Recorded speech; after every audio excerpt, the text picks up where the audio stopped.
Hello friends, welcome back to mixture పొట్లం channel. నేను మీ లోకేష్ని. ముందుగా మన ఛానల్కి ఎవరైనా కొత్తగా వచ్చి ఉంటే వెంటనే movie reviews, web series reviews and movie sessions కోసం మన ఛానల్ అయితే సబ్స్క్రైబ్ చేయండి. ఈ రోజు మూవీ రివ్యూ వచ్చేసి ఆహాలో తెలుగులో రిలీజ్ అయిన Bhamakalapam 2, starring Priyamani, Saranya Pradeep, Seerat Kapoor, directed by Abhimanyu.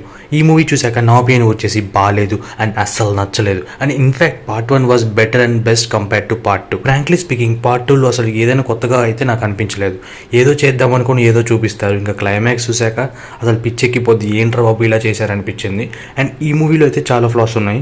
Bhamakalapam movie first part release అయినప్పుడు కొత్తగా ట్రై చేశారు, క్లిక్ అయింది, పర్వాలేదు అనిపించింది. కానీ ఈసారి పార్ట్ 2లో డోస్ పెంచి లాజిక్స్ మాత్రం మిస్ అయిపోయారు అనిపించింది. దీనివల్ల మనం పార్ట్ 1లో అనుపమ క్యారెక్టర్కి ఎంత అయితే కనెక్ట్ అవుతామో ఇక్కడ అంతా డిస్కనెక్ట్ అవుతాం. ఇంకా హ్యూమర్ విషయానికి వస్తే అసలు వర్కౌట్ అవ్వలేదు. అండ్ కనీసం ఇంట్లో వాళ్ళు చూడడానికి కూడా సెట్ అవ్వదు because of worst story. Coming to story line ఏంటంటే, మనం పార్ట్ 1లో అనుపమకి జరిగిన ఇన్సిడెంట్స్ వల్ల పార్ట్ 2లో తన చేంజ్ కోసం ఇల్లు మారుతుంది. And at the same time cooking competition కూడా స్టార్ట్ అవుతుంది.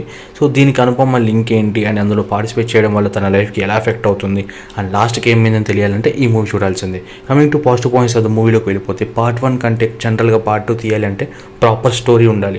ఎందుకంటే పార్ట్ 1 కంటే ఎక్స్పెక్టేషన్స్ హై ఉంటాయి కాబట్టి. సో ఇక్కడ మూవీలో జరిగే ఇన్సిడెంట్స్ అండ్ ఈవెంట్స్కి బడ్జెట్ పెంచారు అండ్ స్కేల్ కూడా పెంచారు, కానీ ప్రాపర్ ఎస్టాబ్లిష్మెంట్ అయితే చేయలేకపోయారు. బట్ ట్రై చేశారు కాబట్టి పాజిటివ్ పాయింట్ అండ్ నా opinion. And coming to negative points of the మూవీలోకి వెళ్ళిపోతే, ఇందాక నేను చెప్పినట్టు స్టోరీ అనేది ఒక biggest negative point of the movie.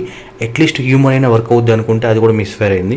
Even 2 hours run time ఉన్నా కూడా I felt like bore. Overall review of the movie వచ్చేసరికి not even 1 time watchable and you can skip the movie and save your data. మీరు కూడా movie చూసాక మీకు ఏమనిపించిందో please do comment and thank you for watching.